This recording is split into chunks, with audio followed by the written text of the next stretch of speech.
So we're here with all these books around us. Mm-hmm. So could you, this is the Adocentyn Research Library. Okay.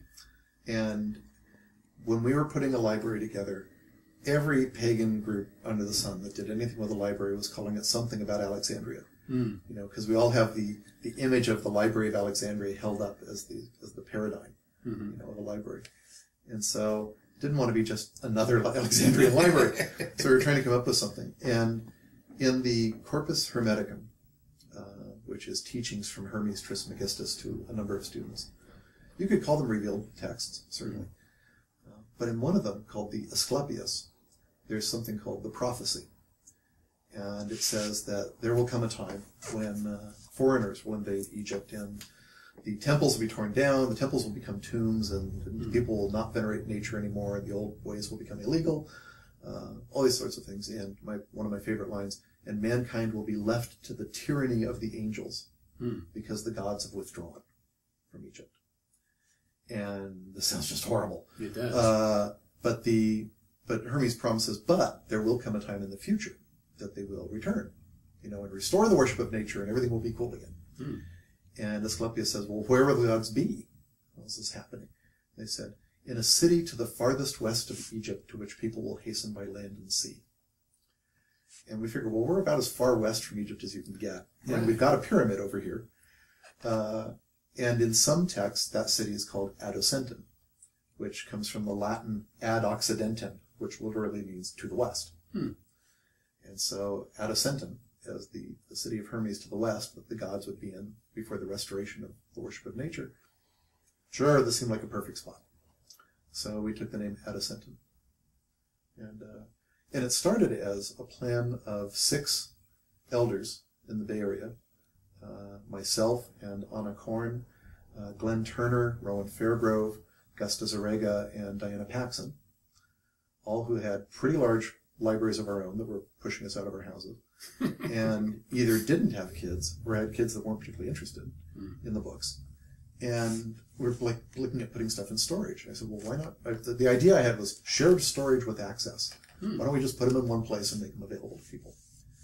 Well, that kind of morphed into becoming a nonprofit and setting up a corporation and all this other stuff, which we're doing, and bringing books in and putting them here. And there's still a lot of books to come in. We have about 7,750, I think, on the shelves now. Wow. And there's another 5,000 or so coming in from us. And then in the meantime, I didn't figure on all the people that would say, oh, I've been looking for someplace to put my books. And so suddenly people are giving us books, going, oh boy, didn't really plan for that. So we're filling the space pretty rapidly. And we're using a database system called Library Thing. So anybody can go online and look for the Adocentyn Library on Library Thing, and all our books are there. And you can see what we've got and what we don't.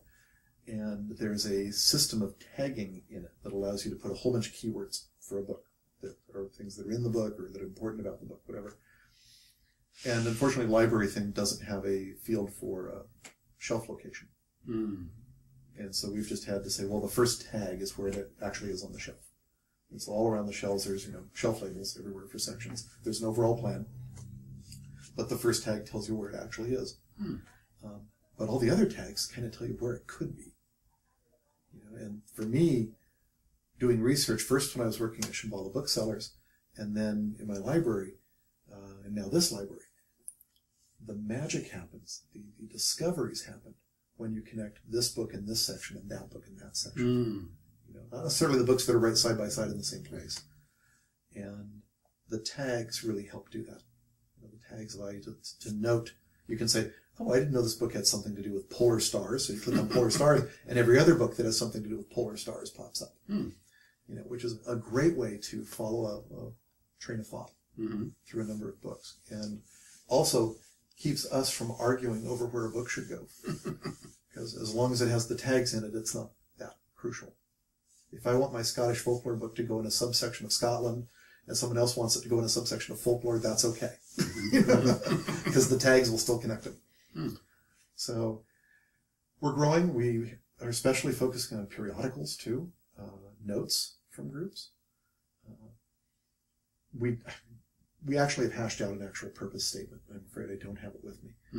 But the general idea is we want to have every subject that a pagan would be interested in studying as part of their paganism, and also material that anybody who was studying the pagan movement would be interested in seeing and reading. So notes from organizations, periodicals, correspondence, all that kind of stuff. Just those are the things that we look back on and we'll want to see. I mean, as a religious studies person, I mean, always when I'm in this, doing the movement, always when I'm doing my practice or anything, part of me is always stepping back and looking at us. And one of the things is noticing how we are scrabbling for documents from 50 years ago.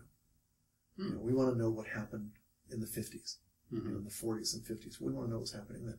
And we're digging through attics and things. We're trying to find documents on something just 50 years ago. In 100 years, what are people going to want to know about this stage of the formation of the movement? We have tons of stuff that people would just throw out. But it's critical for our history. And there really is a friend of mine, Brooks Alexander, who's a Christian writer, and he was writing the updated chapters for a book called A History of Witchcraft, Sorcerers, Heretics, and Pagans. It's by Jeffrey Burton Russell. Really good book. And he was updating the 2 chapters on the modern movement. And he said, what I mentioned earlier, he said, the problem is we've gone through more history and transformation in our first 50 years than Christianity did in its first 250. And, so much has happened. But by the same token, I always turn it around and go, maybe this much happened that quickly in these other movements, but we just don't have the records. That's very true, man. To what extent is the witchcraft and pagan movement an experiment to observe about the beginnings and the growth of a religious movement? What can we learn about religion in general by what we're going through? And that's why I think it's really important to keep all this stuff. And it was so weird when we first would tell people we're putting a library together, and the first thing would always be, with books? Why? That was always the first thing. And the second thing was, and you're going to make them available digitally? And I'd say, well, when they change copyright law. Everybody just expects everything will be online and on the internet, and it just, not yet. It doesn't work that way. We've got to keep this stuff in paper. I have PDFs of all kinds of books. I so much prefer books. I have my bookshelf, and I go to it all the time. I just love picking up a book. Well, and we will digitize stuff as much as we can. But yeah, I mean, I always have the experience in the way I think that I'll remember that that passage was in this book right about here, and open it. Whereas if I was scrolling through a document, I'd have a much harder time doing that. And you would still probably reference the page number or the chapter or something. Yeah. But just in my memory, it's a mental picture of, like, what did that book look like, as opposed to going through, now, what file name did I assign to that? Trying to remember what file name I gave to something. But I remember, it's a big red book, and it was over there. Right, yeah, that's true. Yeah. That's true. I mean, I've looked for books just by remembering what it looked like. Right. Like, what was it? There was a book by Alan Reese. I can't even remember the name. It's called Celtic Heritage. Yeah. But it had a yellow cover with a little... It's right over there. Yeah. Oh, you have it? Oh, good.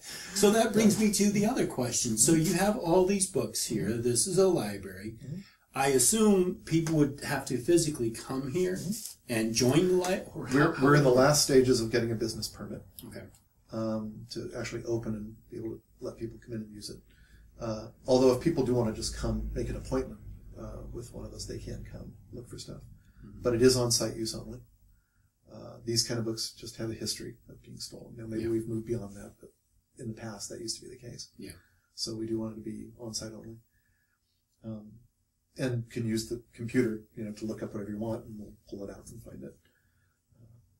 So we've had a few people come use it already, but mostly we've just been doing cataloging. Volunteers have been coming to help with the catalog to get everything in. And we're about keeping pace with the books that are coming in. So, because every time we think, everything's on the shelves and cataloged, and then 28 boxes show up. People donate more books. Yeah. And I mean, it's great. It's wonderful. It's just, it's a constant process to get things in there. So yeah, when we're open, we'll have set days, probably, a couple of days a week that we're open, that just somebody's here, probably me, because I live so close. Right. And then by appointment. And so that'll work. That'll work, I think.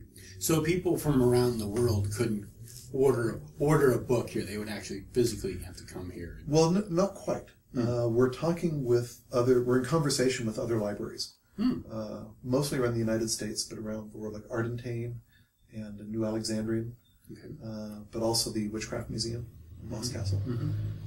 And everybody agrees that the idea of a library association of some sort would be a very good idea. And so we haven't formalized it, or we said, yes, here's the plan, signing my name on it. But we all agree that what would be a very good idea is for all of us to agree that when we have duplicate books, let's check if the other libraries need them before we sell them. Or if we're planning to sell. But so we all benefit from the books that come in. And to consider some kind of interlibrary loan. That's what I was thinking, yeah. It might be still for on-site use, but it might be more along the lines that a library makes a copy of the book and sends it to us, rather than risk the book. But at least to be able to consider that. And at the same time, we're talking with the GTU, who is interested in putting us on their website. So people there, because we're very specialized, and there will be students there who would like to use some of this material. And in fact, one GTU teacher held her class here once, so the students could, wander around and use the books. What is GTU? The Graduate Theological Union. Okay. It's just up the hill. And UC Berkeley is unique in that it has a relationship with this organization, which then is itself a consortium of seminaries, of mostly Christian, but at various times they've had Jewish, Buddhist, and other groups connected as well, like Star King and Pacific School of Religion, several Catholic groups, and that are all together as a single graduate university. But students at UC Berkeley can take classes there, and vice versa, for credit. So there's actual relationship between UC Berkeley and seminaries, and you can take classes there for credit. So that's a very fascinating relationship that was there when I was a religious studies major at UC. But also the new president, Reese Potterveld, wants to establish relationships with organizations like ours in the area. Oh, nice. To expand the opportunities for the students. So yeah, we think that would be great. Their library is fantastic, but it does have more of an Abrahamic focus, right? And which allows us to not focus as much on that, except for things that are like Gnostic and mystic and things, because they're right up the street. You can say, go up there for that, and come down here for witchy books. So that's a great relationship. So, yeah, so I hope all goes well with the city. I have fingers crossed. We'll be opening soon. Oh, good. Oh, because you have to get a certain permit? We have to get a business permit. Business permit, I see. And it's a little more complicated, just because we are on a main street in Albany that really would be more suited to things like a restaurant or a cafe or something like that. So we have to get a special permit. So we're going through that process. What we're doing now is, what we've agreed as a policy is everybody can photograph. Almost everybody can photograph on their phones. So, hold the book open, take a shot of the page. Sure. That's easy to do, doesn't harm the book. Because otherwise you really have the problem of pressing the book flat. Right. That's not good. That's not good for the spine. Yeah. So right now we're doing, digital photography is what'll be okay. But we're working on it. I need to acquire a scanner soon for a trip to Guatemala to copy some documents, and so we'll see what we can get that would be useful here as well. So, yeah, because that'll be material that I can't easily digitize. It'll have to be something portable and something I can take with me to scan things with. Yeah. The stickers, and I put, Don Frew, Covenant of the Goddess, and I slapped it on, and another woman standing there looked at me and she went, Covenant of the Goddess. Oh, that's Glenn's group. How's she been? We haven't seen her in years. And they